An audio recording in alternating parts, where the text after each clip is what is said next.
在台海问题上，美国死死咬住中国不放，紧急关头有人伸出了援手。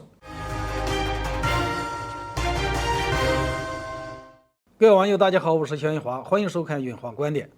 一天之内，美同时对中俄发出严重挑衅，真要将一张牌打到底吗？是该联手反击了。我们今天聊聊这个话题。佩洛西竄访台岛的飞机最后还是落地了，很遗憾，我们的外交努力和舆论斗争没能拦住它。之前预料中的拦截、伴飞等措施也没有出现。不少网友对此感到一丝失望。但在我看来这种心情是可以理解的，也不要因小失大。虽然作为美国政坛的3号人物，佩洛西竄访台岛这件事情政治影响极其恶劣，或将颠覆中美两国关系。当然了，美国是非常清楚这件事情对中美关系的影响，但是美国政府最终依然选择了这么做，这说明美国对中美关系的稳定已经不再那么在意了。基于此，中美两国之间的博弈可以说已经彻底拉开帷幕。在佩洛西竄台之后，双方可能进入军事硬对抗阶段。毕竟没有避战的决心，就无法避免被不断压缩空间的宿命。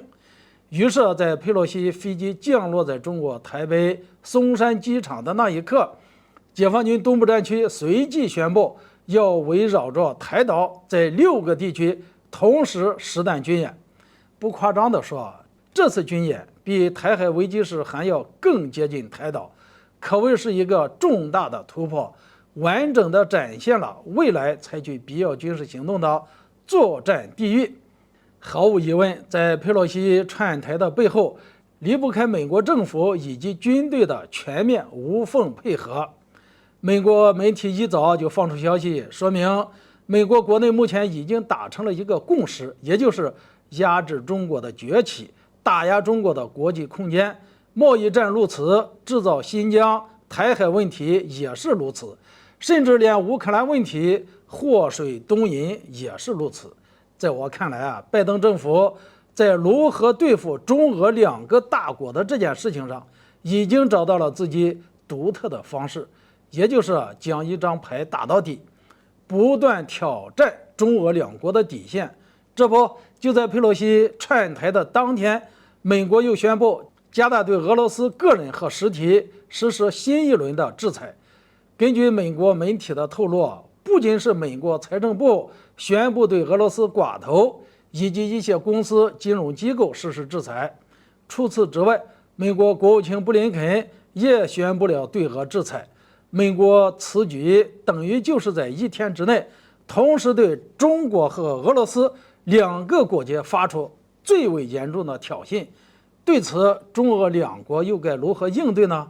在面对美国愈发危险的挑衅动作，中俄两国是该联手反击了。毕竟，为了削弱乃至消除两大对手，达到称王称霸的目的，美国不仅挑起俄乌冲突，还在台海问题上铤而走险。这样的大背景下，中俄必然要走到一起，背靠背相互支持，共同应对威胁和挑战。在美国拿台海问题死咬中国的危急关头，俄罗斯率先站了出来，向我们伸出援手，表明会坚定同中国站在一起。据俄罗斯媒体透露，在佩洛西竄台的当天，普京的新闻秘书佩斯科夫公然对外表示，称佩洛西此次亚太行是对该地区的局势挑衅，也必将导致局势加剧。紧接着，佩斯科夫特别强调，表明在台海问题上，俄罗斯绝对同中国站在一起。美国选择了对抗之路是不幸的，也是一个不好的兆头。至于是什么不好的兆头呢？那就是如果美国一意孤行，非要与中俄过不去，美国将为这般无底线的疯狂挑衅付出惨重代价。让我们拭目以待。今天这个话题就聊到这里，欢迎大家留言交流，下次见。